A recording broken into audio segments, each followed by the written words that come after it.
Scottie Scheffler sent packing. World's #1 player saw his cut streak snap. The weather has thrown Scotland into complete chaos. And now one of the biggest tournaments before the Open is completely up for grabs. Is it Rory's tournament to lose? Or somebody else about to steal it? Meanwhile, we got a full Saturday MLB slate. Our Bark Bet returns. Conor McGregor stepping back into the octagon for the first time in 5 years. We'll see if we can find a few more winners before first pitch. Let's talk some sports, try to find an edge, and have some fun on this jam-packed summer sports Saturday. What's happening, everybody? It's Off the Hook, sports talk that pays off. Powered by Pikkit. Head on over to the Google Play Store, the App Store, download the Pikkit app. You can set up your account and sync your book, put in code OTH, come have some fun with us over on Pikkit. And Tommy Trends, Mookie and Nash, keeping me in check on this Saturday afternoon here. Loaded show for you before first pitches get underway. We'll go across the diamond and look at some best bets, some trends, and betting angles for today's MLB slate. And then we'll get to the Genesis Scottish Open and talk about Scottie Scheffler sent packing, the weather causing delays this morning. And look, the race for this thing is completely wide open as we head into moving day and the final round tomorrow.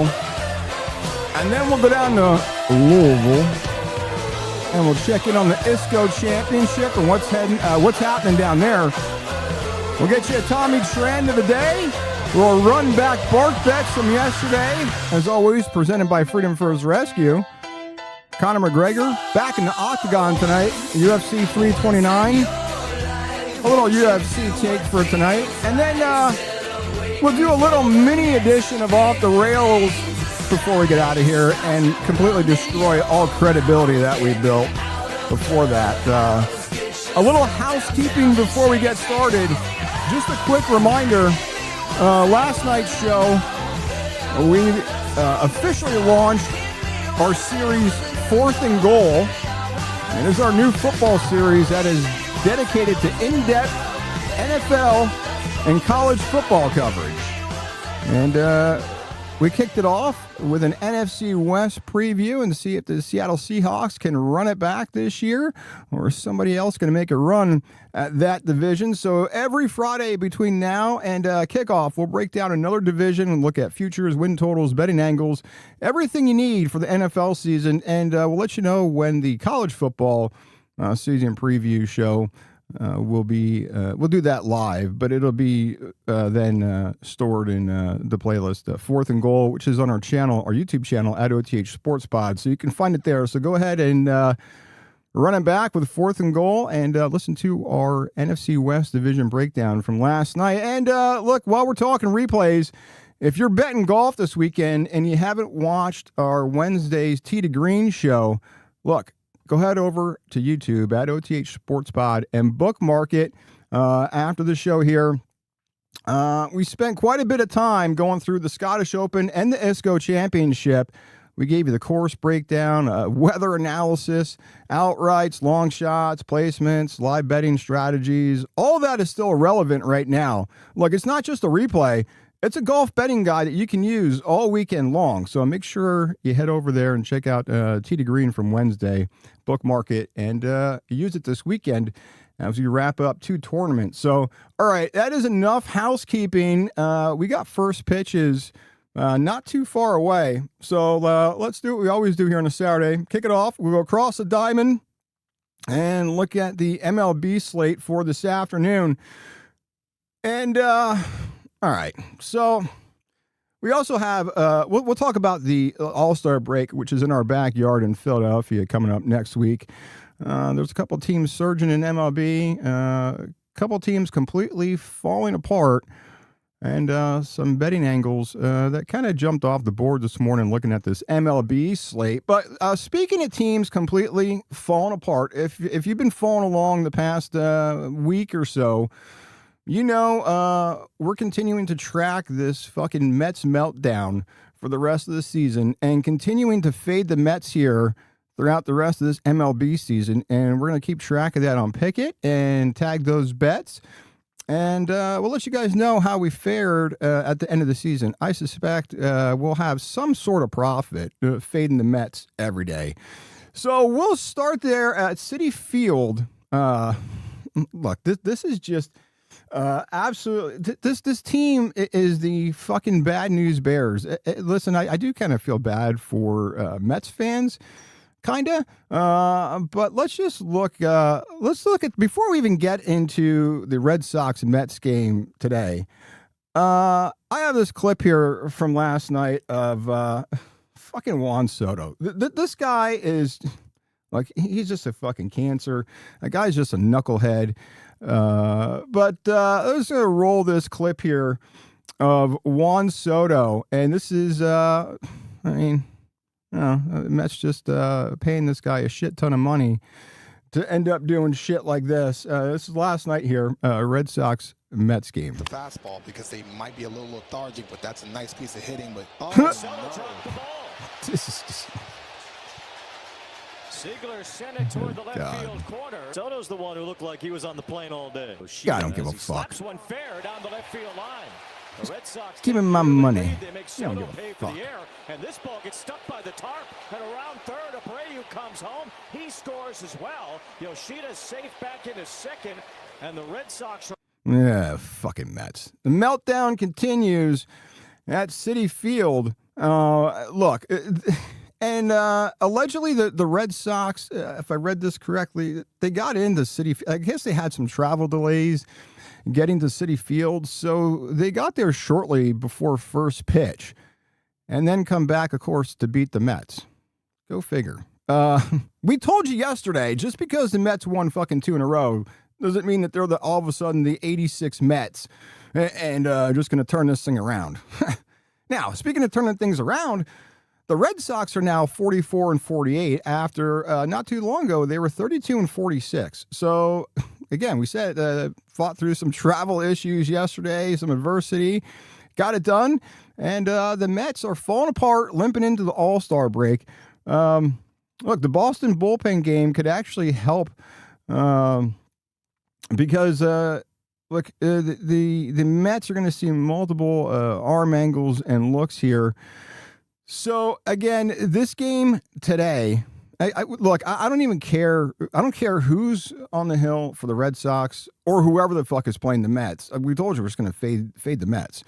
But again, Boston's now won 12 of their last 16 games. They looked dead a few weeks ago. I mean, we said they were 32-46. They look fucking dead. But ever since, it seems like something clicked when they swept the Yankees not too long ago. And they're playing a lot better. And I trust them a hell of a lot more than I trust putting any money on the Mets team. I will not put any money on this Mets team. No way. I don't care who they're playing. I don't care if they're playing the fucking Savannah Bananas. I'm betting the fucking whoever's playing against the Mets. And that's the play today. Red Sox money line. We got it at plus 138. And again, it's depending on what book you're using.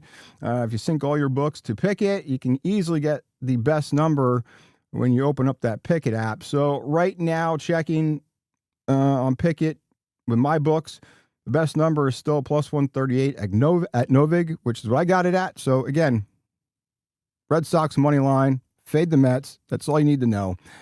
The next game on tap, the Mariners, Tampa Bay, this afternoon. And look, so, Tampa is just a lot better than what people thought. The Mariners are a lot worse than what people thought. But Logan Gilbert has been dominant on the road. He's a 1.73 ERA away from home. Only allowed one road homer all season. And Griffin Jack's underlying numbers for Tampa, they're screaming regression. He owns a 2.89 ERA as a starter. Expected ERA is actually closer to 4.87. And his hard hit numbers are getting pretty fucking ugly. So what I like here is, if I was going to play it, I do like Mariners first 5 as a play in that game. Don't know if they actually win the game, but I do like the first 5 just because the pitching matchup between Gilbert and Griffin Jack. So next on tap, looking at Braves Cardinals. Now, the Braves actually might be catching the Cardinals here in a perfect spot. Cardinals bullpen was used pretty heavily after the weather mess from last night. So again, when you look at Atlanta, their bullpen arms are rested. So they have the advantage there. Ronaldo Lopez, he's looked pretty sharp since he returned to the rotation. And Cardinals offense is right near the bottom of the majors recently against right-handed pitching. So do you like the Braves money line in that game, catching them in a spot after some weather issues last night and the fresher bullpen arms there. And right now, the best number you're getting on Novig minus 102 for that. So do like the Braves money line. We'll head to Chicago and look at the A's and White Sox. Now, look, this isn't a sexy game to talk about, A's and White Sox, but hey, ugly games cash tickets too. So it's all about trying to cook the fucking books and help you guys. Look, this is bankroll building season because we're about to head into football season, which is the biggest betting season out of all seasons, really. So look, let's cook the books. Let's cash some tickets. I don't care how ugly the fucking game is, but we'll talk A's White Sox here for a few minutes. I mean, if you look at overall, the A's have been the better offensive team, better batting average, better slugging, better OPS. Look, I like the A's money line here. You've got to pick somebody. The lesser of two evils, I guess, for this. But just looking at recency bias, I guess, I do like the A's here. And as far as that A's money line number, right now, Novig plus 111. So, you know, like I said, these ugly games cash tickets too. So I do like A's money line. Next on tap, Yankees Nationals. So here is an interesting stat. So the wind is projected to blow in at Nationals Park, which historical under trend is hitting at 54% when that happens. And we've all seen the Yankees offense of late. The June swoon has continued into July. So this June-July mess with the Yankees, that team's just a mess. New York baseball in general is just a mess. Now, the Yankees will right the ship. Who knows how long Judge is going to be out, but there's more talent on that Yankees team than the Mets team. But New York baseball is just abysmal. And with this trend cashing at 54% when the wind is blowing in at Nationals Park, I like the under. Under 9 there is the play. And right now, that's the best number, at least in my books.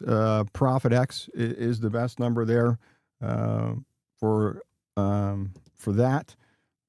If for some reason you like the over, the best number on the over is 8.5. That's at Novig.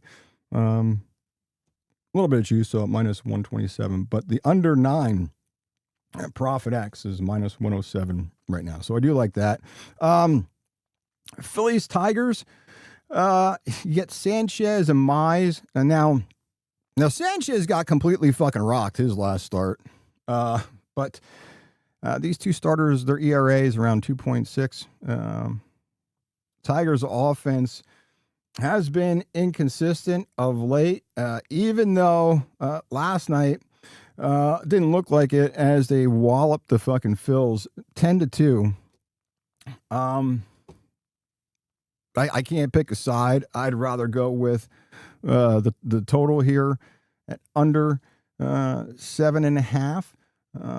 Now, right now, let's see. I don't think that moved too much. Yeah, under 7.5 on Novig is plus 100. So if Sanchez regroups and resets from his last outing when he got shelled and Mize does his thing. You know, the sub three ERA from both pitchers. And like I said, even though the Tigers put up 10 runs last night, I don't expect them to do that last night. Do that again tonight, what they did last night, as far as from an offensive standpoint, just because their offense has been inconsistent of late. So I like the under at plus money there. Cubs, Reds, Lodolo has been improving, and Assad gives up plenty of contact. So this screams Reds money line. And we had the Reds last night in that cash. So right now your number is minus 106 at Novig. It's the best number that I'm getting. Also looking at the Blue Jays Padres game tonight out in San Diego. That's an 8:40 Eastern start. You Savage against Buehler. The Padres offense has struggled lately. Buehler has been getting shelled. Last outing out, he got shelled. But we did cash his strikeout prop, which was over 3.5 for his last outing. And he ended up with 4. So we cashed that. So, but as far as a side for the game, now that has moved. That was plus money. Toronto was a dog, so this is a reverse line movement, a classic reverse line movement here. Padres started out as a favorite. Now it's pretty much down to a pick 'em. So a movement there late, some sharp money coming in on Toronto, which can't disagree with that just because the way the Padres look lately. Now, one interesting thing, though, to note, like I said, even though Buehler has been getting shelled, a prop bet that I do have this play in pocket is Walker Buehler over 3.5 strikeouts. So even though he's been getting rocked on the mound, he's hit that over number in 8 of his last 12 starts, and he's had 5+ strikeouts in 4 of his last 5 starts. So I do like the prop Walker Buehler over 3.5 strikeouts tonight, even though the team as a whole has been struggling offensively, and Buehler's even struggling on the mound. But again, I think he cashes that strikeout prop. So that's pretty much it for what I looked at, what kind of caught my eye with this slate. So again, just to recap, continuing to fade the Mets, Red Sox money line. We'll take Mariners first 5 today in Tampa against the Rays. Braves money line this afternoon against the Cardinals. And we told you the ugly, non-sexy game there, the A's White Sox. A's money line. Yankees Nationals under 9 with the wind blowing in. Phillies Tigers under 7.5. 2 good pitchers on the mound, and Tigers offense struggling, so like the under 7.5 there. Reds money line this afternoon against the Cubs, and I just said it. The Blue Jays game against the Padres tonight has pretty much moved to a pick 'em right now. But do like the Jays money line tonight, and Walker Buehler over 3.5 strikeouts tonight. And we mentioned last week about how the All-Star game next week is in Philadelphia. To me, it's a pretty big year because we just had the 250th birthday of America. And now we have America's favorite pastime, All-Star game right here in Philadelphia, and was getting absolutely zero attention from the media here in this market. And honestly, even nationally, I mean, they talked about it. They released the All-Star rosters and whatnot. But I feel like it's just, they're not getting any attention with this All-Star game. Especially, it just kind of coincides with America's 250th birthday, America's favorite pastime, in the same city, same year. It just seems like a historic event that you could really capitalize on. But it's all been fucking World Cup soccer and soccer, and no fucking baseball. Well, now we finally get a promo video for the All-Star game in Philadelphia next week, which is pretty fucking good video that they finally rolled out on the Phillies page. So let's take a look now. We finally get some baseball talk of the All-Star game coming to Philadelphia next week. It's about fucking time. Philadelphia is one of a kind. And Wonder City celebrates.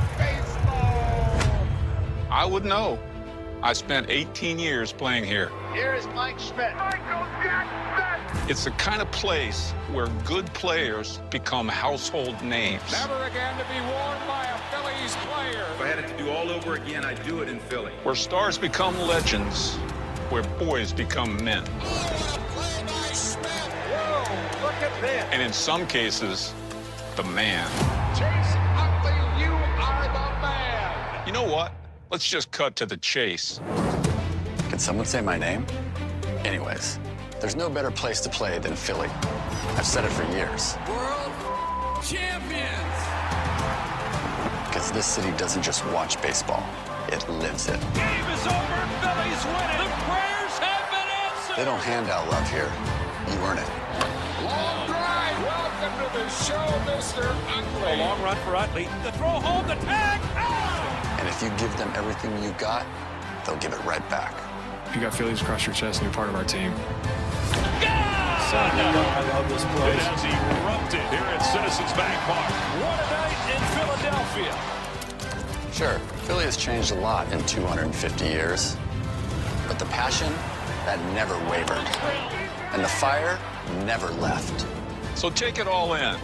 The history, The pageantry, the legacy, the energy, and the noise. Listen to this crowd. And it's loud. This place is pumping. Swing and a miss. He got him. In this city with this fan base, I mean, it is built for the All-Star game.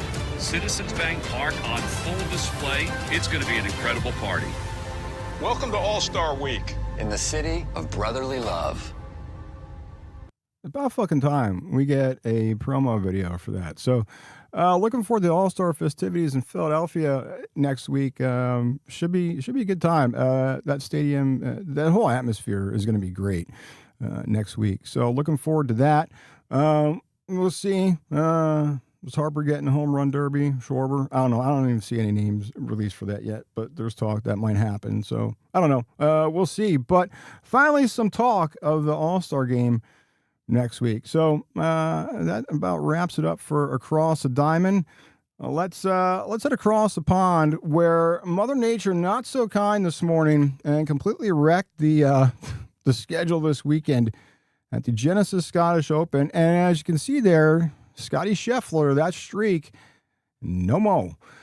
78 consecutive 78 consecutive cuts made on the PGA Tour. That's about 4 years, over 1,400 days, where we had Scottie Scheffler playing weekend golf, but not this weekend. He gone.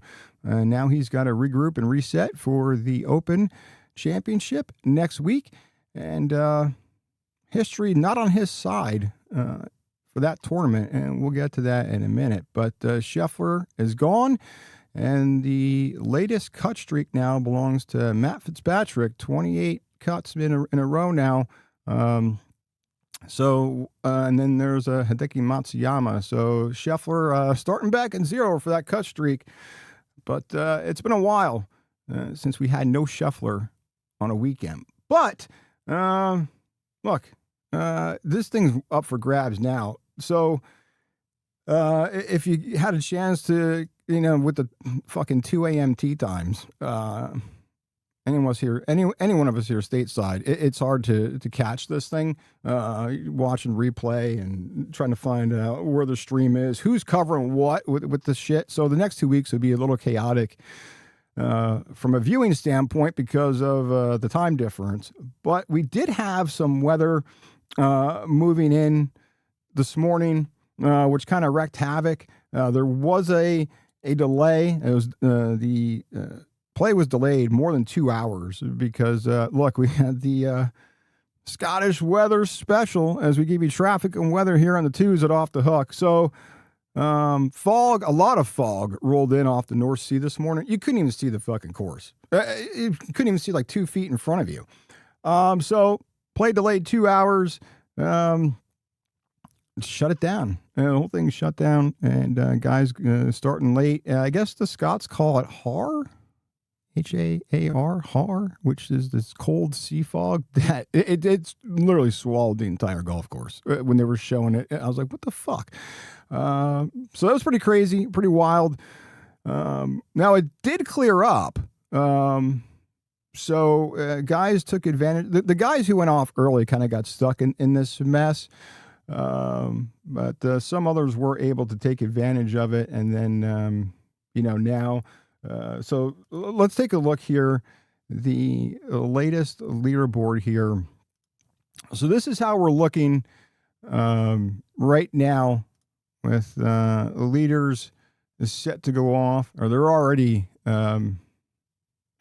off. Rory's already off. But you can see here, Johnny Kiefer is now in the lead at 10 under. He's on 17. And then you got this tie here in second. Marcus Armitage, Kevin Roy, Wyndham Clark, big mover, up 11 spots. He's now 9 under for the tournament. He's on hole 9, 3 under for his round. So big mover on moving day. Johnny Kiefer up 24 spots there. And then you look down here, there's Rory, he just finished up 1, and he's even. So, Jordan Smith, Tom Kim. So tee times are, those guys just went off as well. Max Meisner tied for 8th. Michael Thor Bjornsson got her up there. He's 8 under. He's through 4, 1 under for his round today. Matt Fitzpatrick, dropped 4 spots today, and he is even as he heads to hole 2. Tommy Fleetwood, big mover, up 23 spots, now cracking top 15, tied for top 15 with Siwoo Kim, Terrell Hatton, Bobby McIntyre there, Minwoo Lee. Let's see, Patty Reed dropping 5 spots today. JJ Spawn moving up 16.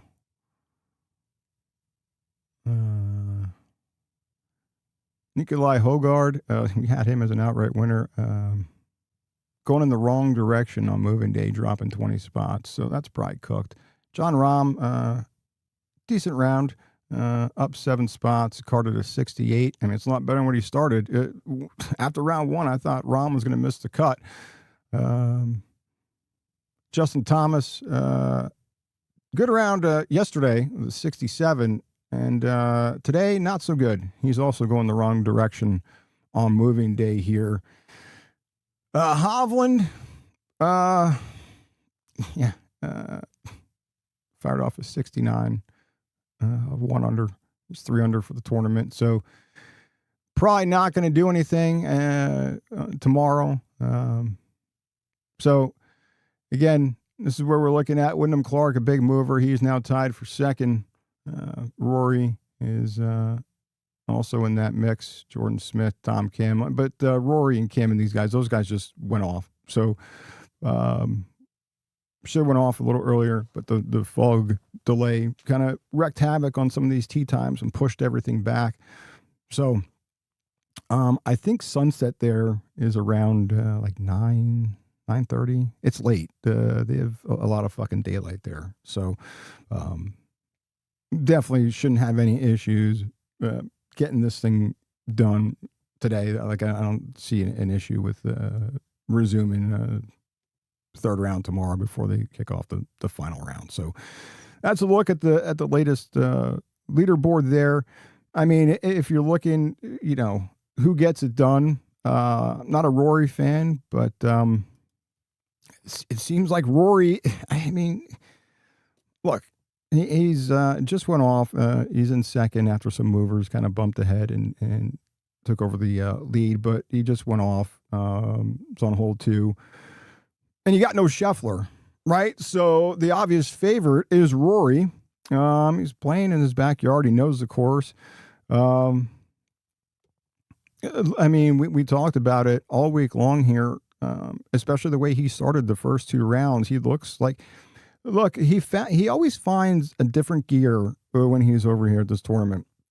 No matter how good or bad he's playing coming into this tournament, he just finds a different gear and it plays well. So it's hard to argue and say that he's not going to hold on. Now, we've seen him melt down in the past and lose tournaments. I mean, got her up, got it done last year and beat him. So, but again, there's really no pressure at this point. I mean, just comes out and tries to not make any mistakes or as little mistakes as possible and just kind of maintain where he's at. Doesn't matter that Johnny Kiefer and Marcus Armitage and Kevin Roy are there. Do I expect any of those three to hold on to that? Fuck no. Not when you have Goddard, Wyndham Clark, and Goddard has just moved up now. He is through 5. He's 2 under for the round and 9 under total.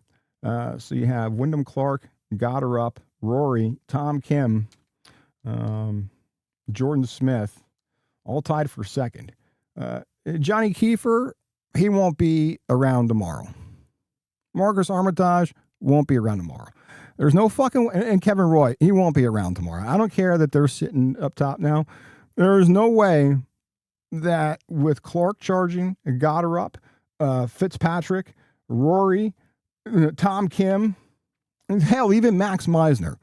Those guys, Kiefer, Armitage, Roy...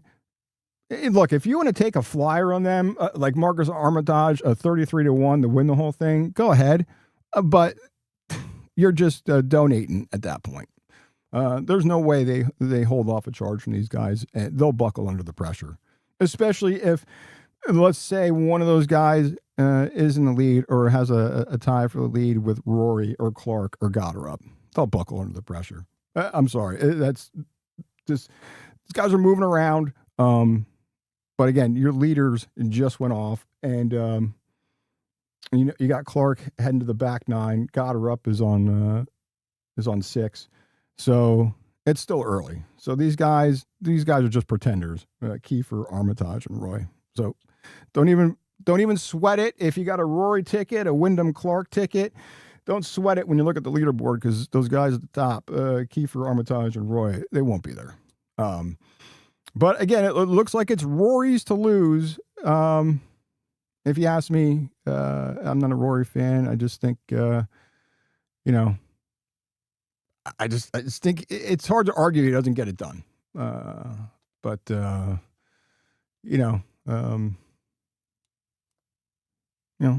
the play it out and see what happens. Now, we talked about weather a little bit. So weather delayed the start. It did clear up a little, but the guys that went off earlier this morning got fucked, and then the weather cleared up a little bit. But now the weather seemed to get a little bit worse within the last hour. So the temperature has dropped like 8 or 9 degrees. The winds have picked up. So it's gotten colder, winds picking up, and it just looks like it looks fucking miserable. So you get this fog creeping back in, the wind picking up, temperatures dropping. It looks like shit for this group going off. But we'll see. As long as the fog stays away, these guys can deal with the wind. Now, the wind isn't going to be as bad as what it has been in years past. At least that's what they're forecasting. It's a matter of the fog holds off or not with this shit coming in off the North Sea. So we'll see how it affects this afternoon group going off. But tomorrow expected to be the same type of conditions, low 60s. And there's always a threat of that fog rolling in. But Thursday, Friday were the better days, and we said that. So, I guess we'll have to see what happens. Nikolai von Dillingshausen. Yeah, that's a solid pick. That is a good pick. I do like that. Shocking name. No idea who the fuck the golfer is. It's fucking, when these European guys come in, you got to just research these guys and see how they played coming in when you look at this field. A lot of DP World Tour players that some of us aren't familiar with unless you're watching the DP World Tour, which occasionally I do, but I don't make it a point to watch a DP World Tour. But Europeans are impressive, especially in these link style courses. So, von Dillingshausen is a good one. So, I mean, right now, dropping 10 spots today. But still a lot of golf left, only through 3 for Von Dillingshausen. Went the wrong way on moving day, but still only through 3 holes, so could make up some ground there. Matty Schmid was another one, moved up 13 spots today. We said it on Tee to Green. Matty Schmid, he's either really good or really fucking bad. Was moving around quite a bit at the John Deere last week. Yeah, Matty Schmid, like I said, it's either really good or really bad, but moved up 13 spots today. Francisco Molinari also up 13 spots. But again, as far as the card that I posted for this tournament, looking at picks that could still be alive here. Top 10, Wyndham Clark for a top 10. Fleetwood for a top 5. We said Nikolai Hogard as an outright winner. That he's going the wrong way on moving day, so that might not have a shot tomorrow. We took Goddard as an outright winner, so that's still there. Ludwig obviously missed the cut. Xander Schauffele missed the cut. Patrick Cantlay missed the cut. Koepka missed the cut. Obviously Scheffler gone. He missed the cut. So the Ludwig top 5, that's cooked. And took a shot at Aldrich Potgieter for a top 20. That's cooked too.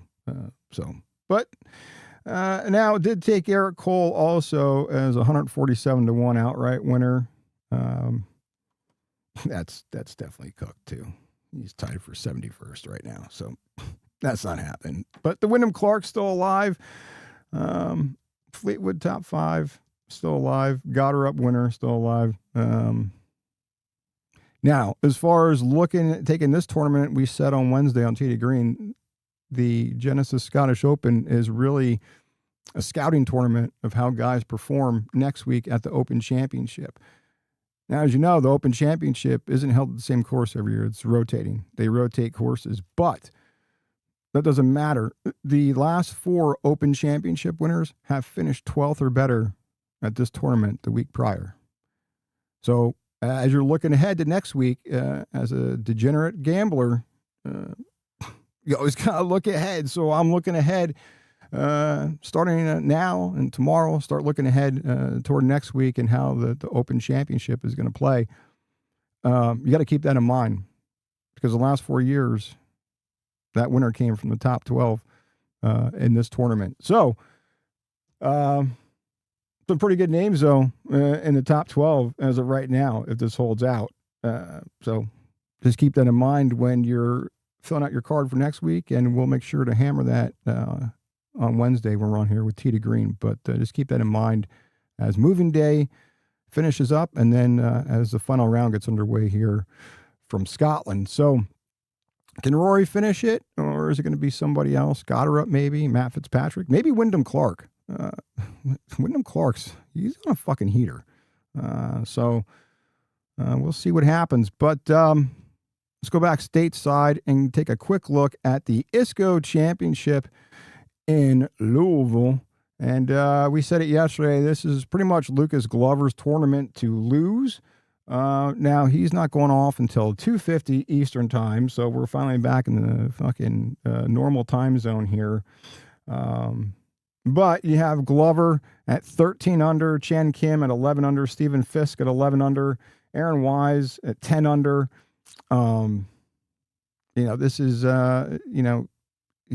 Glover's at another first 2 rounds bogey-free 36 holes for Glover, which is now back-to-back weeks without a bogey through the first 2 rounds for Lucas Glover. I mean, the dude's just flushing it, right? So, but again, the question coming into this tournament was he going to be able to regroup after he lost the 54-hole lead last Sunday at the John Deere? Last year's winner, William Mao, he is 9 under, 2:30 Eastern tee time. And now yesterday he made one of the biggest moves. He was tied for 45th, and he moved all the way up to 6th. After he fired off a 63 yesterday. Now, he was quoted as saying the secret was putting his putter in boiling water the night before. And I don't know if he was serious or if he was fucking around, but apparently this is what he was quoted as saying. I told my caddy I was going to do it and put in some boiling hot water. Funny enough, it just stayed hot all day. I'm going to do it again tonight. So, I don't know. Did he put his fucking putter in boiling hot water? Said he did.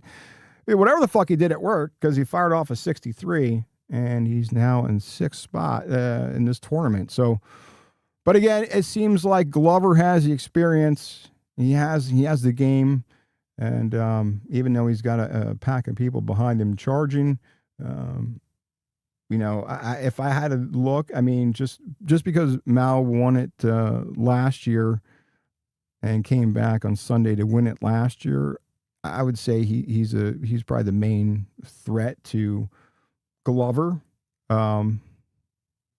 But again, you never know here. But again, to me, it seems like it's Lucas Glover's tournament to lose. Now, the other threat to this tournament could also be weather later today. They are forecasted. So the morning group kind of survived. It was okay, but looking like thunderstorms could be heading into the Louisville area this afternoon. And once you get into that 5 to 7 p.m. range, you're looking at like a 70% chance of rain, lightning delays. So the key for this afternoon group, these late tee times, William Mao, Aaron Wise, Fisk, Kim, Glover, these guys got to take advantage early and stay ahead of that weather and protect the lead here, especially for Glover, if they do get a stoppage of play. So, in order for Glover to stay ahead, he's got to post another clean round, especially if the weather moves in. So, and if the weather does roll in, it could definitely change the course conditions for the rest of this round and even the final round tomorrow, depending on how much rain rolls in. But Glover at 13 under looks like he's the guy to beat, but you never know. Kim, Fisk right there behind him, but William Mao, if I had to pick one guy to make a charge, I'd say William Mao. If you want to take a flyer, 10 to 1 odds right now to get it done. So that's your ISCO championship update from Louisville. And if anything changes throughout the rest of this program, we'll get you updated. But final group of leaders in this top 6 grouping about to get underway in the next 45 minutes or so. But and there is a lot on the line here. We did mention it. Winners, $720,000 a winner, 300 FedEx Cup points. But the big thing, too, is the 2-year PGA exemption for these guys. So there's a lot on the line, a lot to play for. So these, even though it's not a major event here, it's one of these alternate field events. There's a lot on the line for these guys. So just keep that in mind when watching. So you see a guy charging, might not be a bad idea to take a flyer because, like I said, there is a lot at stake for some of these guys. Some of these guys even might have to post a decent finish here, even just to keep their tour card. But for the winner, at least to get that 2-year exemption with that. So that's your golf wrap up from the ISCO Championship in Louisville, and then the Scottish Open and the Renaissance Club over there in Scotland. But let's get you the Tommy trend for today. And we kind of already hinted at it, but I think it's worth mentioning again as we look at the Yankees-Nationals game today in Nationals Park. And we said we'd like the under 9 runs. Now, if you look at the Nationals, that Nationals team has been playing pretty good. And if you look at them on paper, stat-wise, they actually lead all Major League Baseball in scoring at 5.4 runs per game. And they rank first in OPS against left-handed pitching. But, I mean, so right there, you're thinking, well, why you like the under? Well, because the Yankees have just been a complete disaster lately. They've averaged 3.3 runs per game over the last 19 games. And look, Cam Schlittler has probably been one of the only bright spots for the Yankees And he's been outstanding, 2.01 ERA, 10.5 strikeouts per 9, and a 1.04 ERA on the road. But the wind, we said it earlier, the wind is blowing in here, which historically it's cashing at a 54. The under is going to cash at a 54% clip here when the wind blows in at Nationals Park. So because of the weather and the environment for that stadium this afternoon and the wind blowing in, the unders typically tend to cash in those situations. 54% cover for the unders when that happens at Nationals Park. So we like under 9 here for that game. And that's your Tommy trend of the day. And a couple other, because we said Tommy trend could be a betting trend, could be a sports stat, record or something. It is worth mentioning here that there was a couple things done yesterday in Major League Baseball, and I believe we have a couple clips here for this. So Tristan Peters hit for the cycle for the White Sox. First Chicago player to do it since Jose Abreu back in 2017, and just the 7th player in franchise history for the White Sox to hit for the cycle. So here's Tristan Peters yesterday hitting for the cycle. That one's down the line. Tristan Peters, a triple shy of the cycle. Will he go for it? He's rounding second. Here comes the throw. Yeah, digging that out for the triple. Close. He got it. Peters, the man of the hour. He's keeping that mic all season long. Those White Sox, I don't know if those are like fucking their city uniforms or alternate, whatever the fuck those are. You should probably keep those. Pretty nice looking uniforms. And then we had Yordan Alvarez. He launched his 30th homer yesterday. That one is hammered to right. And he is the first Astro to ever reach 30 homers before the All-Star break. Also his 200th homer of his career. Cam said it. I can't repeat it, but Cam said it. A no-doubter. I mean, Astros had some pretty good players back when they were cheating on other teams. I'm surprised that nobody had at that time had 30 homers before the All-Star break. But Yordan Alvarez, first Astro to hit 30 before the All-Star break. So not even the cheating Astros teams could do it. So good on him for doing it. So that's the Tommy trend for the day, which, like we said, is under Yankees Nationals. Wind blowing in, and unders cash at 54% there when the wind blows in. So that's your Tommy trend for the day. And let's get you to my favorite segment that we do here every week. We're going to run it back. We did this yesterday, but we're going to run it back again today because our bark bet has to do with UFC 329. And look, the whole idea is to get these pups adopted and get them their forever home. And every week we feature a pup up for adoption from Freedom First Rescue, looking for a forever home. And then we give you the picks that we're barking the loudest about for that week. And this week's pup that we're backing here on Bark Bets is Addie. And Addie is the pup up for adoption from Freedom First Rescue. Now, look, if there was ever a comeback story worth rooting for, it's this one. Addie is an 11-year-old lab mix who got dealt a pretty tough hand. Ended up in the shelter as a stray, but anybody who spent 5 minutes around her can tell this isn't a dog that spent her life wandering the streets. This is a veteran, a seasoned pro, and a dog that knows what it's like to be part of a family. Somewhere along the way, though, her team gave up on her, but Addie hasn't quit. Not even close. She's still showing up every day with the same effort, the same heart, and the same positive attitude. She's great with people, great with other dogs, house-trained, and still acts like she's ready for the next game on the schedule. When she arrived at the shelter, the doctors found a mass on her leg. It was removed and identified as a low-grade mast cell tumor. The good news, the cancer hasn't spread. The challenge, though, they didn't get all of it. So Addie will continue working with the veterinary team, and they'll figure out the next step in her game plan. But if there's one thing that she's already proven, it's that she's tough, she's battled through adversity, she's taken some hits, and she's still in the fight. And at 11 years old, Addie isn't looking for a championship parade. She's looking for a home, a couch, a family, and somebody willing to sign her to a lifetime contract. And look, senior dogs don't care about stats. They don't care about records. They don't care about trophies. They just want a team. and Addie's still waiting for hers. So this week, we are back in Addie, and if you're interested in learning more about Addie, head over to freedomfirstrescue.com. You can learn more about her and all the other amazing dogs that are up for adoption from Freedom First Rescue that are looking for their forever homes. You can also fill out an application right on the website. And hey, look, whether you're able to adopt or if you want to foster or if you want to donate or help out the rescue in any way, you get all the information there on the website, freedomfirstrescue.com. You can also get that information on their Facebook page, facebook.com/freedomfirstrescue. Upcoming community events, pup meet and greets, and the foster volunteer opportunities are there, fundraising events.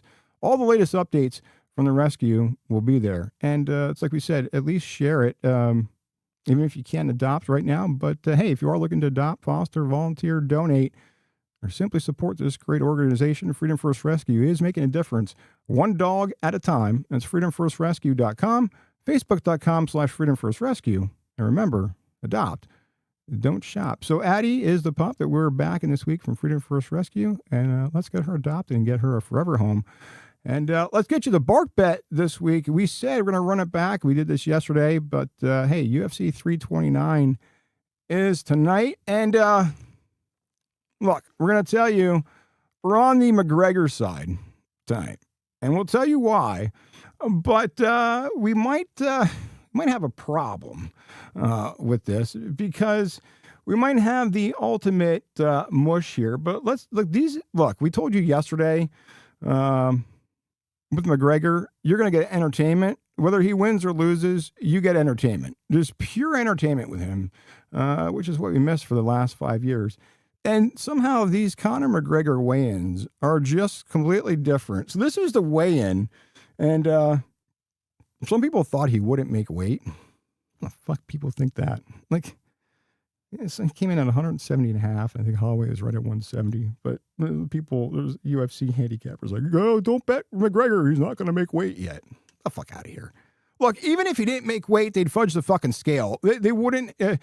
This fight has been so hyped. Somehow, whether he really made weight or not, he was going to make it. They weren't calling this fucking fight off. But anyway, the McGregor weigh-ins.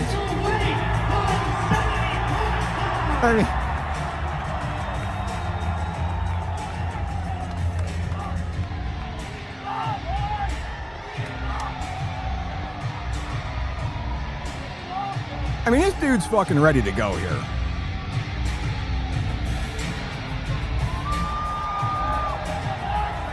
Now, before we tell you why we're taking McGregor, we might have the ultimate mush here in fucking Drake. This guy might completely destroyed everybody with a McGregor ticket. This fucking nitwit throws down $1 million on McGregor. If he loses and we don't cash this, it's all this clown's fault. He's the ultimate mush. But so Drake throwing around his fuck you money on McGregor. And like I said, if our bark bet doesn't cash, it's all this clown's fault, not McGregor's fault. But all right, so obviously everybody is on fucking Holloway, right? That's the chalky side. Everything on paper, it's Holloway, right? Because he's active. He's fought elite competition. He's gone 5-3 against some of the best fighters in the world. And meanwhile, it's been 5 years since McGregor has stepped in the octagon and 6 years since he's actually won a fight. Well, that's exactly why we're taking the long shot here. And personally, we say try not to emotionally bet, but I have a really fucking hard time betting against Conor McGregor, who is going to be so jacked the fuck up to get back into the ring. And allegedly, he said he's abstained from having sex during this camp.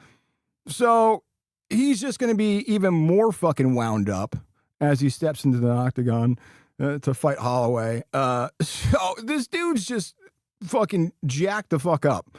So I'm banking on the adrenaline. But not just that. When you look at McGregor, he does have a 5-inch reach advantage here. He has a size edge at welterweight. And he's got that one-punch power that can change a fight instantly. So now, from Holloway's standpoint, we know what he wants to do. volume, pace, pressure, and make you work for 25 minutes.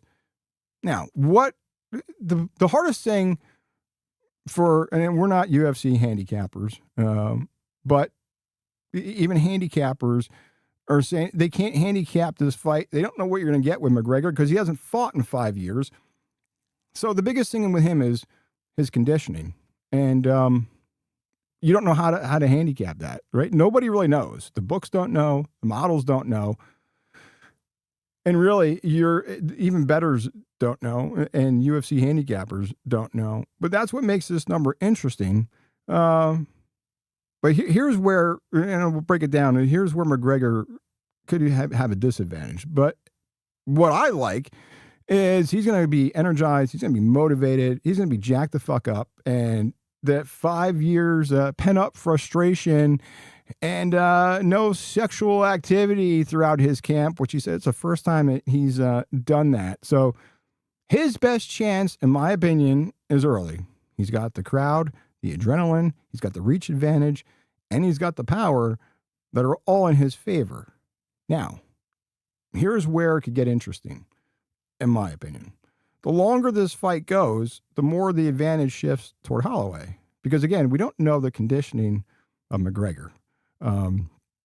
So that's where the concern would start to set in, at least in my opinion, just because you don't know how McGregor is going to hold up. Obviously, that adrenaline and, just wanting to get back in the ring, he's going to be all amped up to start. So it's just like a pitcher coming out, throwing 100 on the gun right away, and first game of the World Series, whatever. It's the same thing here. That adrenaline is going to push him initially, but we don't know how also McGregor is going to respond if it turns into a high volume war, right? So, and nobody has questions of Holloway's gas tank, right? So, again, from Holloway's standpoint, it's the volume, it's the pace, pressure, and wants to make you work for 25 minutes. But how's McGregor going to fare the longer the fight goes on? So early fight, advantage McGregor. A late fight, obviously, advantage Holloway. Look, every model, everybody's saying Holloway, right? I can't bet against Conor here. And we got it at a plus 213 number. Look, again, you don't know what you're going to get with McGregor from a conditioning standpoint, how long he can actually go, how long he can, go on that adrenaline that he's going to have. But look, if he's like I said, he's got the reach advantage, the size advantage, and he's got the power punch. If he comes out all amped up and lands a few, this could be an early one, and he could come in and steal the show. But again, the longer it goes on, it could work to his to Holloway's advantage, and McGregor, could end up getting knocked the fuck out the longer it goes on. But hey, I can't bet against McGregor here, especially with the plus money. So the Bark bet this week is Conor McGregor plus 213 on the money line, and that's our Bark bet for this week, and should be a good one. I just hope that the fight is actually better than the press conference that we had, and all the hype and all the entertainment we got from the press conference between him and Holloway. So hopefully the fight lives up to all the hype, and we get a good one. Look, I'd be happy if McGregor knocks the guy out in fucking 30 seconds. I'd also be happy if it goes 5 rounds. I don't, whatever. But we'll see. So should be a good one tonight. Expected to start around midnight Eastern time on Paramount. So I'll have to catch a nap before that. But again, McGregor plus 213 money line. That's our Bark bet this week. And before we get out of here, we'll run it back with a little mini edition of Off the Rails, because believe it or not, did find some more shit in the past 24 hours that we didn't have yesterday. So we'll give you another edition here of Off the Rails, and this is a newer segment that we've been running here. It's basically sports, internet, gambling, Twitter, terrible singing, questionable decisions, all this complete chaos. They just collide, and it's like you throw it all in a fucking blender, and we see what the internet has cooked up throughout the last week or so and run it back here and a rapid fire segment, so to speak, with this. Look, sometimes it's hilarious. Sometimes it's insane.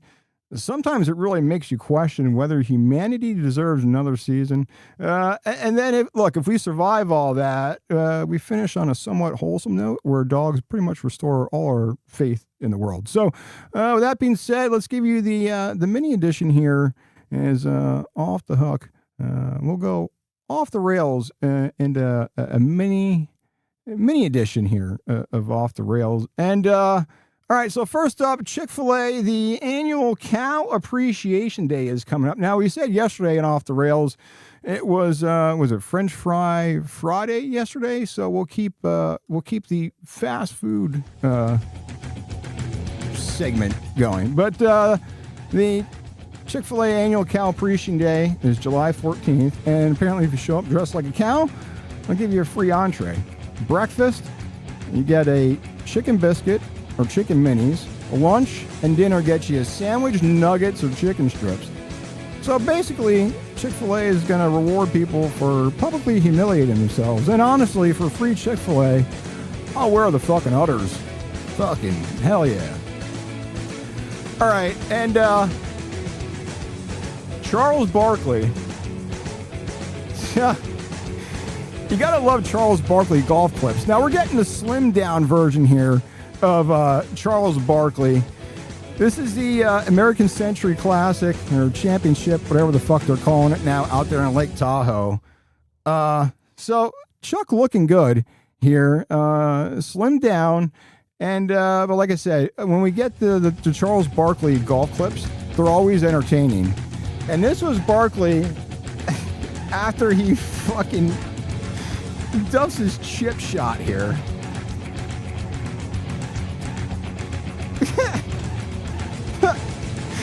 He fucking just blasted. So, Barkley looking good. The golf game, that's still under investigation. Hey, how can you not play this again? I mean, that's the face of a man who just realized Ozempic doesn't fix your short game.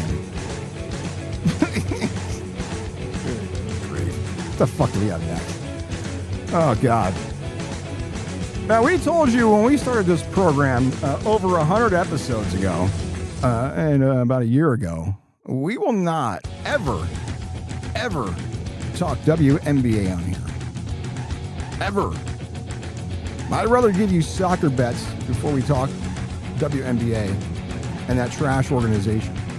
Well, this just confirmed why they are a trash organization, and you'll never hear us mention it unless it's something like this. So this is what happened. The commissioner of the WNBA, so this is all at the American Century Classic out there in Lake Tahoe. She allegedly had an interview scheduled with the Dan Patrick Show. Now, Dan Patrick is one of the most respected names in the sports media, right? If you don't know who the fuck Dan Patrick is, you're probably living under a rock. But what Kathy Engelbert is the WNBA commissioner. She booked an interview with Dan Patrick and then makes the entire crew wait more than 2 hours. Never shows up, no call, no show, no explanation, and no apology from Kathy Engelbert. Now, meanwhile, as you can see on the video here, she's pretty much within shouting distance of the Dan Patrick Show set where they're doing all the broadcasts from. And instead of her doing the interview with Dan Patrick and the boys, she's shanking fucking bunker shots. You can't make this up. The league wants more coverage, more respect, and more attention, but the fucking commissioner can't walk 50 feet and keep an interview appointment with Dan Patrick, of all people. Like, that's not bad. That's not bad public relations. That's performance art. I mean, no wonder this league constantly feels like it's being run through a drive-through headset. All right. So, all right. So next, we have, we'll keep in line with the Mets here. So These people were asked, what is the only MLB stadium that is on an island? So this is a little geography class for everyone here. And some of these answers are quite impressive. So they're basically asking what Major League Baseball team is located on an island. What is the only MLB stadium that is on an island? That is on an island? Mm-hmm. Wow. I don't know anything about baseball. Island team. Island. Is there a team in Hawaii? No. Tampa Bay. No. That was close, right? Or no? I don't know if it's still AT&T Park with Giants Stadium. No. Is it the Giants? No. I mean, I'm sure people are saying San Francisco.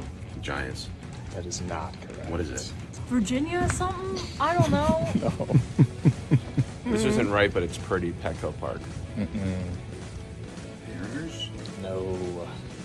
I don't know. No, no? Oh, Madison Square Garden, Manhattan. It's not an MLB Fucking. stadium. Oh, Technically, the Phillies are between the Schuylkill and the Delaware. Doesn't that make Not a us bad an answer. island? That's not the answer I'm looking for. I'll go with Pittsburgh. I know they got a lot of bridges. That's not a bad answer either. the Mariners. The Rays are wrong. No. Go buy a shirt. What is it? It's Shea Stadium. No. Yankee Stadium. No. Fuck. I know it's not, but every time I'm at LaGuardia, I'm like, oh, the Mets are on an island. Is it the Mets? It's the Mets. Oh, That is correct. Long Island. Oh, nice. Yankee Stadium? No, close. Oh, the Mets. yeah. Long Island. Is it Yankee Stadium? No. No. So close. It's the Mets. Long Island. Fucking Yankees? No, close. The Mets? Yeah. Really? Yeah. City Field. That is correct. Like Long Island. Long Island. City Field. Shea. That is correct. City Field. Shea Stadium. I'm right. It's the Mets. That is the Mets. What's it called? City Field. Who gives a fuck? Exactly. Yes. It is. It's Long Island. It is. Oh, yes. Let's go. City Field. That is correct. Long Island. Nice. Well, technically, City Field is on Long Island. That is correct. That was my first thought. Yeah. City Field. That is correct. Mental. I would guess the Mets. Oh, yeah. And they're on Long Island. Yeah. That is correct. Bang! Big brain. Gotta use it. That just feels appropriate that it's the fucking Mets. I mean, basically how the Mets have played all season. They belong on the island of misfit baseball teams. Population, bullpen disasters, stranded runners, disappointed Mets fans. All right, next up. Now, we talked about the past couple shows here, David Lee Roth and his abysmal performances, let's just say that. Now, Axl Rose is making a run at this thing, and he's just like, hold my microphone. Now, he's making a serious run here at David Lee, Axl Rose. Who's the fucking worst? Both should hang it up. This is fucking Axl Rose. This is terrible.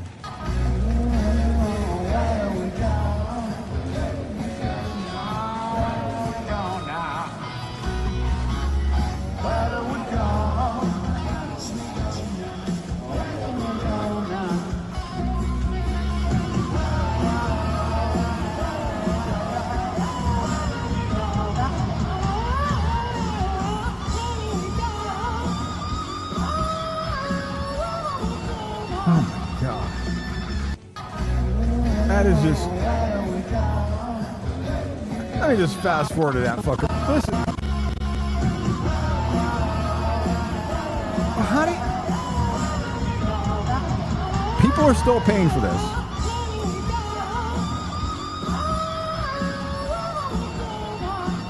My God. You just hang it up. But yet people are still paying. I mean, I guess you can't fault them for taking the money. People still witness this shit day in and day out. I mean, at some point, these fucking concerts got to come with subtitles for these guys. Oh, God. And look, I don't even know what to say with this. But only in Florida, I guess. We've got a... So this guy was... A Florida man has been arrested after allegedly exposing himself to a 5-year-old girl inside a Walmart, of all places. Now, this story gets fucking worse if that ain't bad enough. He is reportedly the brother of a local Santa Claus who was previously arrested for allegedly trying to meet someone he believed was an underage girl. This is a family tree in desperate need of a fucking chainsaw. I just keep both these fucking assholes away from kids permanently. Or better yet, take them out back and fucking line them up, firing line, and just fucking wipe them off the face of the earth. Fucking scumbags. Unbelievable. Only in Florida, and only at Walmart. But, all right. So, how many more of these fucking things do I have? All right, so this is one more before I get to the wholesome segment. So, I can't argue this guy who basically spoke to my soul. This man argues that society needs cigarettes again. Not vape, cigarettes. Now, he might not be medically correct, but he is absolutely not medically correct. And spiritually, this guy may have a point on why he feels that cigarettes need to make a comeback in society. Look, people used to smoke a cigarette, stare in the distance, and mind their own business. Now everybody's got Wi-Fi, podcast, and opinion. Yeah, I got a fucking opinion. Look, maybe we don't need cigarettes. Maybe we just need more people taking five quiet minutes outside.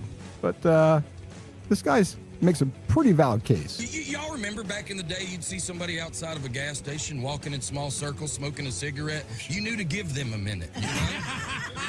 they were trying not to go to jail. This is, I believe wholeheartedly about. I'm not talking about bringing back to restaurants, but people. You go on a walk and look around. People need cigarettes, not vape pens. You get vape pens, it happens too fast. You get to that cotton candy immediately. A Winston 100, you're going to figure some stuff out. You know what I mean?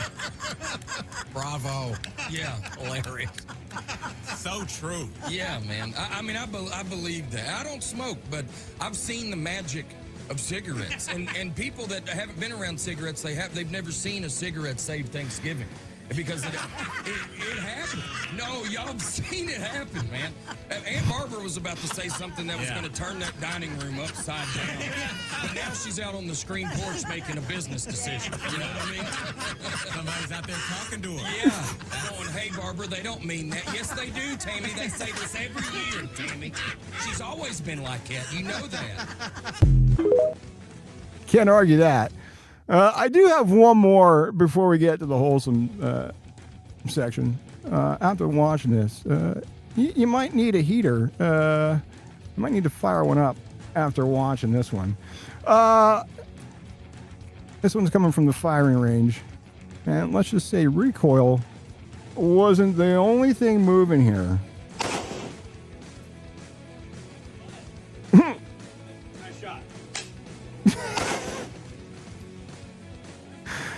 Nice shot. Watch it. Nice shot. One more time for good measure before you go light up a cigarette. Nice shot. Look, this is why range safety videos get millions of views. Half the audience is studying the technique, and the other half definitely is not. Oh, God. Human resources might shut us down at that. One more time for good measure. Light up the cigarette. All right. Before we get shut the fuck down, let's get to the wholesome part of Off the Rails. All right. We got a few to,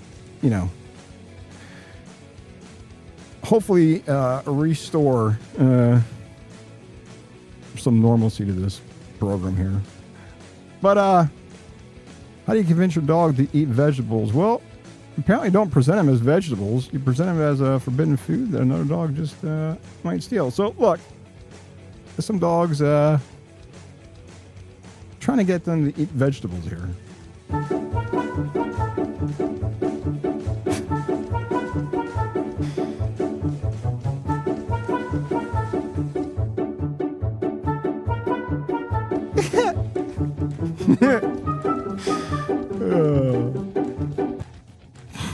Totally pissed that dog off. I mean, oh God. All right, and we got a couple of dogs here playing hungry hippos. Hungry pups. This is what happens when dogs discover a game and immediately improve the game. No rules, no turns, no sportsmanship, just pure speed, chaos, and snacks for these pups. Okay.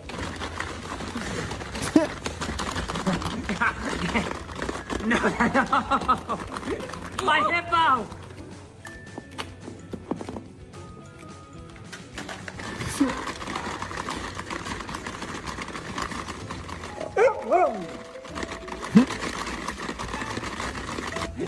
Cheater! Hey!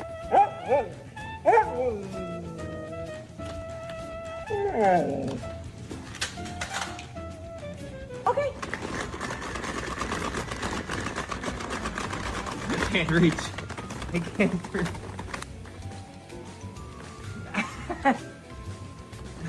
Hey!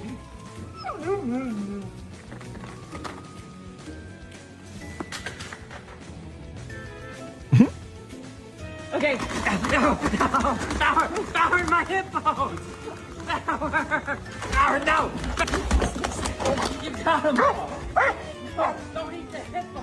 You got them all. There's none left in there. Bauer, this is a brand new game. Nobody can play with it. Bauer, drop the board. No. Let go of the hippo board.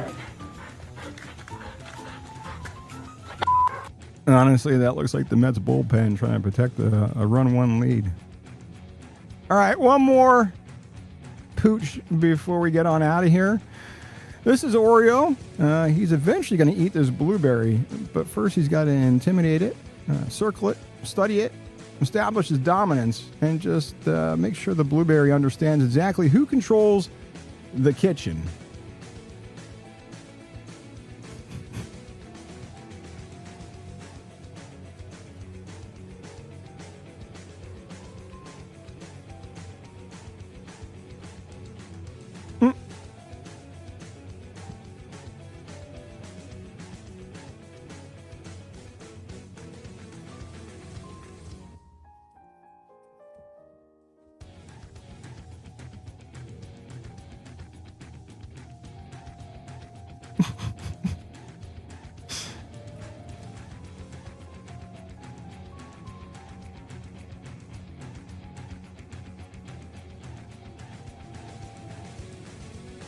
Gotta love Oreo. Showing his dominance over the blueberry. Like, it's not a snack. It's a hostage negotiation with that thing. 12 out of 10 for Oreo. And that's the mini off the rails. Try to end it on a somewhat wholesome note there. But we had it. We had people dressing up for free chicken. Charles Barkley shanking another golf shot. The WNBA incompetence.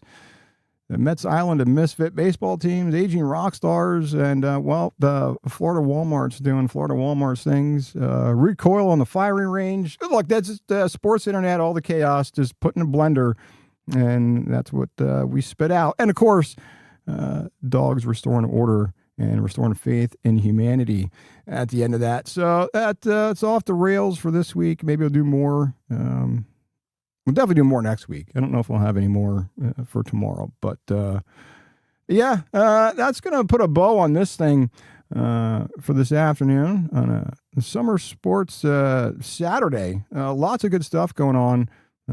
Major League Baseball, UFC 329 tonight. Conor McGregor returning to the octagon, first time in 5 years. So we'll see if he can get it done tonight in our Bark Bet cashes. And Addie was the Bark Bet pup from Freedom First Rescue that we're backing this week. FreedomFirstRescue.com.